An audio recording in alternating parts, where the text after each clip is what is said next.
ہوئے نغمہ خواں ہو جا مالک کے حضور جب بندہ عزت سے سر جھکا دیتا ہے اللہ کی رحمتیں بندے پہ نازل ہوتی ہے۔ ایک روایت میں آتا ہے جب بندہ نماز کے لیے کھڑا ہوتا ہے، ابھی اس نے سجدے میں جانا ہوتا ہے، ابھی وہ قیام ہی کرتا ہے، اللہ فرماتا ہے میرے بندے کے گناہ جو ہیں اس کے بدن سے نکال کے ایک سمت کر دو تاکہ میرا بندہ اس حالت کے اندر میرے حضور حاضر ہو کہ وہ گناہوں سے پاک اور صاف ہو۔ حضرت نبی رحمت صلی اللہ علیہ وآلہ وسلم فرماتے ہیں کہ پھر اس کے سارے گناہ اس کے بدن سے اتار کے ایک سمت رکھ دیے جاتے ہیں اور بندہ مصلی پہ سبحان ربی العالی کے نغمے الاپتا ہے، رکوع کرتا ہے، سجدے کرتا ہے۔ جب سلام پھیر کے نماز ختم کر کے دعا کر کے جانے لگتا ہے تو فرشتے عرض کرتے ہیں مالک یہ جو گناہ اتار کے ایک سائیڈ پہ رکھے تھے یہ دوبارہ اس کو دے دیں؟ اللہ فرماتا ہے جس کی جھولی سے گناہ نکال لیے تھے دوبارہ اس کی جھولی میں نہیں ڈالیں۔ اللہ اکبر۔ اور ایک روایت کے لفظ ہیں کہ جب بندہ نماز کے لیے کھڑا ہوتا ہے اس کے کندھوں کے اوپر سارے گناہ آ جاتے ہیں اور اس کے سر پہ اوپر گناہ آ جاتے ہیں، جب رکوع میں جاتا ہے تو کندھوں والے گناہ گر جاتے ہیں، اور جب بندہ سجدے میں سر رکھتا ہے تو اللہ تعالیٰ اس کے سارے گناہوں کو ختم کر دیتا ہے اور وہ بالکل پاک ہو جاتا ہے۔ حضرت سلیمان فارسی ایک دن ایک درخت کے نیچے کھڑے تھے، آپ نے درخت کی شاخ کو پکڑ کے جنبش دی، حرکت دی، موسم خزاں تھا، درخت کی شاخ کے سارے زرد پتے گر گئے۔ ایک صحابی پاس کھڑے تھے، انہیں پوچھنے لگے عثمان تو نے مجھے پوچھا نہیں کہ میں نے درخت کی شاخ کو یوں ہلایا کیوں ہے؟ انہوں نے کہا اچھا پھر آپ بتا دیں کہ آپ نے درخت کی شاخ کو یوں کیوں ہلایا ہے؟ کہا سنو پھر ایک دن میں اور چند صحابہ حضور کے ساتھ جا رہے تھے، رستے میں ایک درخت آیا، اس کے نیچے حضور کھڑے ہوئے، حضور نے اس طرح درخت کی شاخ کو پکڑ کے ہلایا، یوں پتے جھڑ گئے، ہم اس منظر کو دیکھتے رہے۔ حضور علیہ السلام نے فرمایا سلمان فارسی تو نے مجھے پوچھا نہیں کہ میں نے اس درخت کی شاخ کو یوں کیوں ہلایا ہے؟ تو میں نے عرض کی حضور آپ بتا دیں کہ آپ نے کیوں ہلایا ہے؟ فرمایا سلمان جس طرح اس درخت کی شاخ کو ہلایا گیا اور سارے پتے جھڑ گئے، جب کوئی بندہ سجدے میں سر رکھتا ہے نماز پڑھتا ہے اس کے سارے گناہ دھل جاتے ہیں اور وہ پاک اور صاف ہو جاتا ہے۔ ایک دن فرمایا صحابہ اگر کوئی بندہ اس کے گھر کے سامنے سے نہر گزرتی ہو اور وہ دن میں 5 مرتبہ اس نہر کے اندر غسل کرے تو بتاؤ اس کے بدن کے اوپر کوئی میل کچیل رہ جائے گا؟ عرض کی نہیں۔ فرمایا اس طرح جو 5 نمازیں پڑھتا ہے اس کے بدن کے اوپر گناہوں کا میل نہیں رہتا۔ فرمایا الصلاۃ معراج المومنین، نماز مومنوں کا معراج ہے۔ عماد الدین الصلاۃ، نماز دین کا ستون ہے۔ حبب الی من دنیاکم ثلاث الطیب والنساء وجعلت قرۃ عینی فی الصلاۃ، مجھے تمہاری دنیا سے صرف 3 چیزیں پسند ہیں، خوشبو، منکوحہ بیویاں اور میری آنکھوں کی ٹھنڈک نماز میں رکھی ہے۔ اور حضور نے یہ بھی ارشاد فرمایا من ترک الصلاۃ متعمدا فقد کفر، جس نے جان بوجھ کے نماز چھوڑی گویا اس نے کفر ہی تو کیا، یعنی کافروں والا کام کیا۔ حضرت امام فخر الدین رازی نے تفسیر کبیر میں لکھا حافظوا علی الصلوات والصلاۃ الوسطی، اس آیت کریمہ کے تحت ایک عورت مدینے کی گلیوں میں چیخ رہی ہے اور کہنے لگی مجھے حضور کے در کا پتہ بتاؤ۔ حضور کی چوکھٹ کا پتہ بتلایا گیا، وہ حاضر ہوئی۔ آقا کریم صلی اللہ علیہ وسلم کی خدمت میں عرض کی حضور میرا خامد سفر پہ گیا ہوا تھا اور میں نے اس کی عدم موجودگی کے اندر زنا کر لیا، حمل ٹھہر گیا اور جو بچہ پیدا ہوا میں نے مارے شرم کے اس بچے کو سرکے کے مرتبان میں ڈال دیا اور پھر اسی سرکے سے میں لوگوں کو فروخت کرتی رہی ہوں۔ اب جب کہ میرا ضمیر جاگا ہے میں آپ کی خدمت میں حاضر ہوئی، مجھے بتایا جائے کہ میرے گناہ کا بھی کوئی کفارہ ہے۔ حضور نے ارشاد فرمایا جو تو نے زنا کیا ہے اس کی سزا رجم ہے چونکہ تو شادی شدہ ہے، اور جو تو نے بچے کو قتل کیا ہے قتل کی سزا قتل ہے، اور جو تو نے سرکہ بیچا ہے فقد ارتکبت کبیرہ، تو نے کبیرہ گناہ کیا ہے، اس کی سزا تو قیامت کے دن پائے گی۔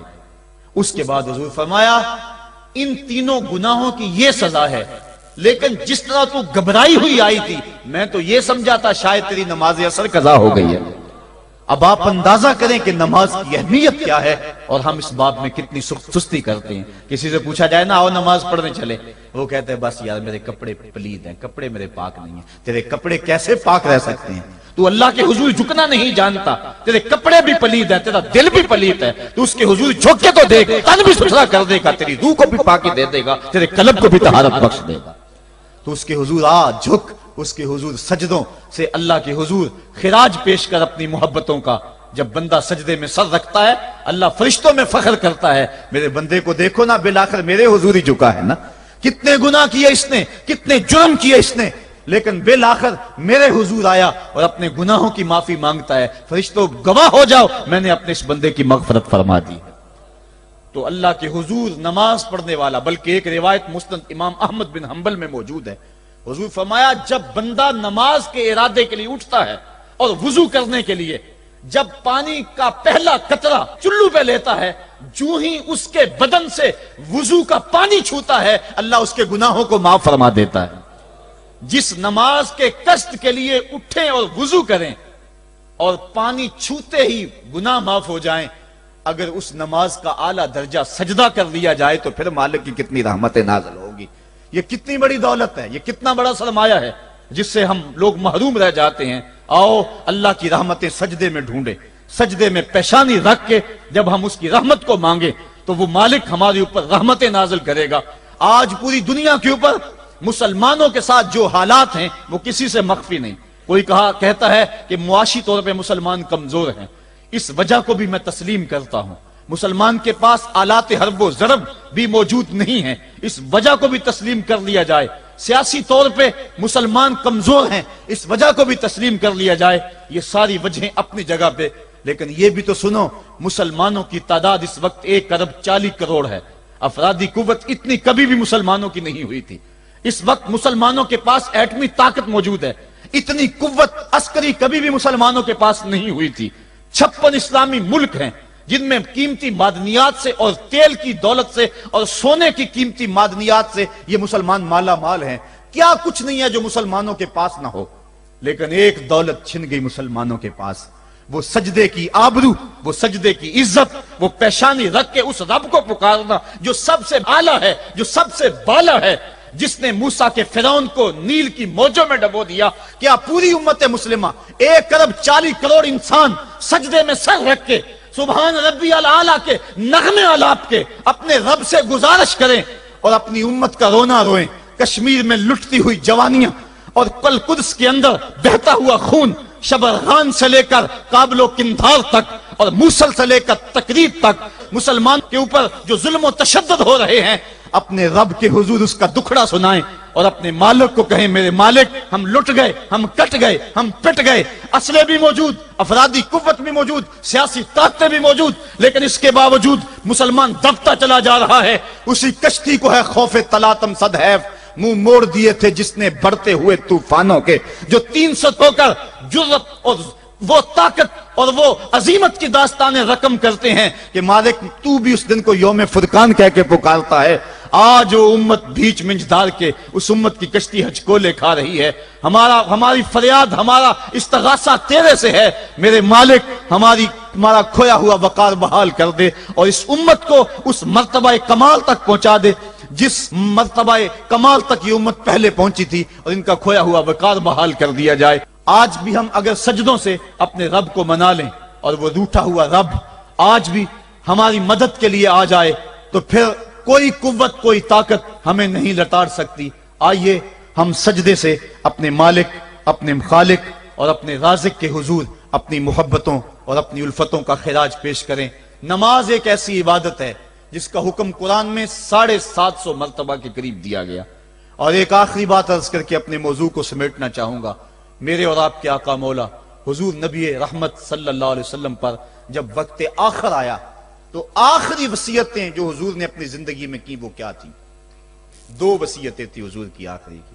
جب حضور ایام مرض میں تھے اور آخری وصیتیں اس کے بعد حضور نے کوئی کلام نہیں کیا، وہ یہی تھا الصلاۃ الصلاۃ الصلاۃ الصلاۃ. لوگوں میں تمہیں نماز کی تاکید کرتا ہوں، میں نماز کی تاکید کرتا ہوں، اور دوسرا فرمایا جو تمہاری ملک میں تمہارے غلام اور تمہاری لونڈیاں ہیں ان کے ساتھ حسن سلوک کی تاکید کرتا ہوں۔ یہ آخری دو باتیں تھی جو حضور نے ارشاد کی، حقوق اللہ کے حوالے سے نماز اور حقوق العباد کے حوالے سے حضور نے کمزوروں کے حق ان تک پہنچانے کی تاکید امت کو دی، اور اس کے بعد پھر حضور انتقال کر گئے۔ آئیے ہم سجدوں سے اپنے رب کو راضی رکھیں۔ اللہ مجھے آپ کو توفیق عمل عطا فرمائے۔